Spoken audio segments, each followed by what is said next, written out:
Hey YouTube, what's up? This is KShadow22 here, bringing you guys a video on data recovery.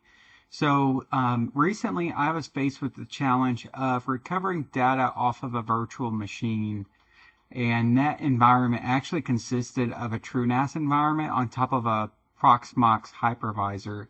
So it was quite challenging, just because I had never faced that sort of situation before, with a virtual disk kind of failing. So I'm going to show you guys how you can possibly recover your files in a situation where you've lost them on a hypervisor or a virtual environment. Now, this is not hypervisor specific. It can be Proxmox, VMware, Hyper-V, or any other hypervisor you might be using. As long as they kind of follow standards and protocols, you should be good to go. So there is a couple prerequisites that you will need to probably have on your computer before performing this. You'll probably need to be, you'll need Putty, you'll need WinSCP, and you'll need probably one of these tools or a tool that performs the same function as these two. Now, you probably don't have to have Putty and WinSCP if you have another means of getting your data off that server. So let's go ahead and jump into this, and hopefully you can kind of puzzle the pieces together in order to make it fit your environment. So currently I have a TrueNAS virtual machine running on my Proxmox hypervisor. Lots of words there. So I have a hypervisor that's called Proxmox that hosts all my VMs, all my virtual machines. And one in particular that I lost data on was my TrueNAS. The situation that I ran into was running a RAID 6 on a hardware level while also running ZFS on my TrueNAS. Now, even though I was running just a RAID 0 ZFS equivalent, I ran into some sort of data corruption and it shot my pool offline.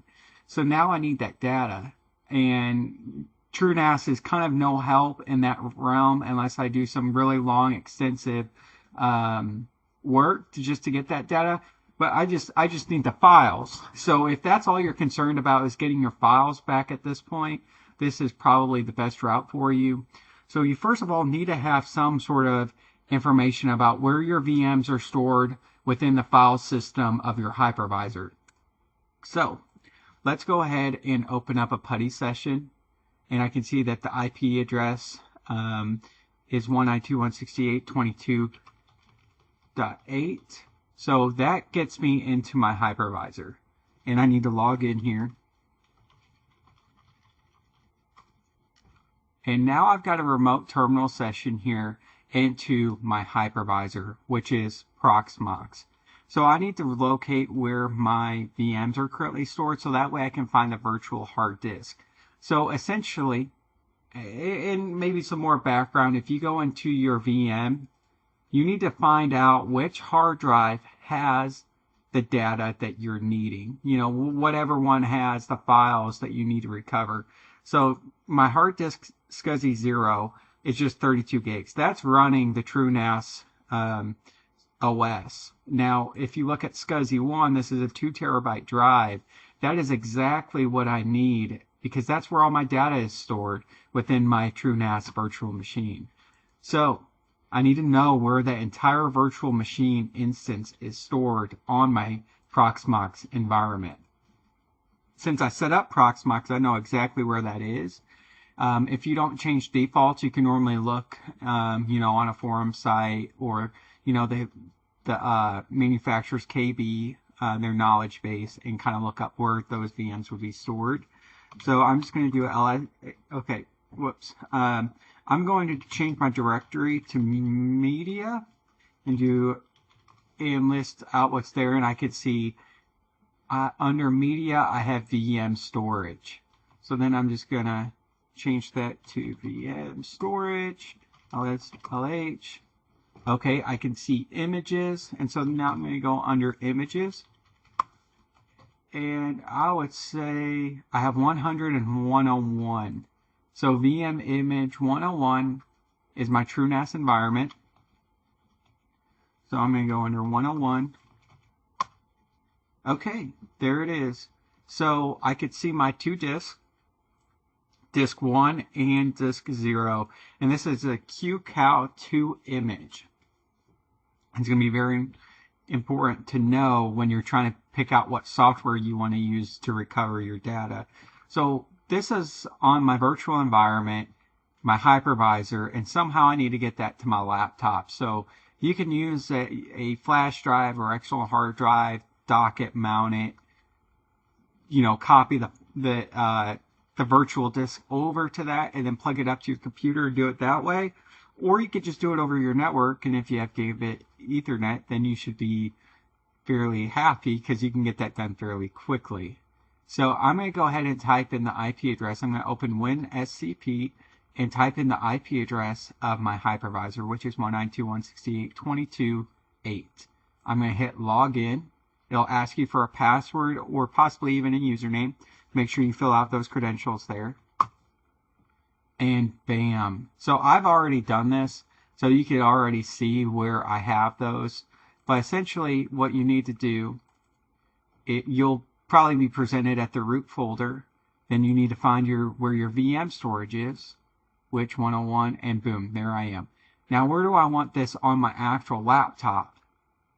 That's the question. So we're going to go to downloads, and all I have to do is find the hard disk, the virtual hard disk that I want, which the confusing thing here is it looks like disk 0 is the 2 terabytes. And it is. So this is a little confusing because my SCSI 0 is actually my disk 1. My SCSI 1 is my disk 0. So make sure you pay attention to that. And looking at the size definitely helps. So then all you have to do is drag and drop. So that's going to start transferring. And since I've already completed this, we're going to take a pause on that. So as I said, once that might take an extremely long time to actually transfer. This is actually that virtual disk. So I've already transferred this. I'm not going to do it again. It's 2 terabytes. And I actually put it on an external drive because I just don't have that storage on my laptop. But once you have that file, your data is going to be on there in some form or fashion, hopefully. So there's 2 tools that I would recommend that can recover your data. There's Hetman Partition Recovery, and there's UFS Explorer Pro. If I had to choose one of these, it would be the UFS Explorer. However, you're going to pay a lot of money just to get that program. So let's go ahead and start with my favorite. We'll open up UFS Explorer. And it'll present you with this. And you can already see all your drives. However, what we need to do is mount that virtual disk file. So disk image or virtual disk. And I think it's on the D drive. Unless I'm wrong. It's E. So type in E. And there it is, QCOW2. Hit open. And you'll see storage 1. And you can just, you can see it's 2 terabytes. Right click it and you'll see scan for lost data. Then you can select your file system families here. And then you just start your scan. In my experience, for 2 terabytes, it'll take probably about 4 hours for it to recover all of your data. But it will be there. With the free version, you can only save up to, I don't know, files that are less than like 500 kilobytes or something small like that. So it is kind of a pain in the butt if you're not looking to purchase it. Now, let's go on to the other program. This program works just as well. I did have more success with the first program recovering files entirely. So, then you can see it finds everything, but I think I go to Wizard, hit Next, and you can hit Options, Mount Disk, and then you have to hit all files because QCOW2 isn't listed or advertised, but it works. Hit Next. And the only time I've ever had luck is checking full analysis, and then I normally check UFS and EXT. Then you hit Next, and it'll start scanning. My experience with this one, it normally takes about 4 hours, but it did recover, I think, 600 gigabytes worth of data, and I probably had like 650 on there. So it almost got just about every file. There was a couple files that were a little damaged, but I was still able to open them and salvage some of the data. But I'm hoping that this is able to help some of you guys kind of get your data back. And like I said, it can be any sort of virtual disk. That's all you need. You just need a virtual disk obtainable on your actual computer. You can even set up another VM instance and transfer that all within the virtual machine. These tools are also accessible on Linux, so you can download it, install it on Linux, and then use the program there with the files in the same structure. That can probably get a little hairy, but if you're advanced, you can definitely do that. But if you guys have any questions, leave them down in the comments. If this helped you, subscribe and hit the like button.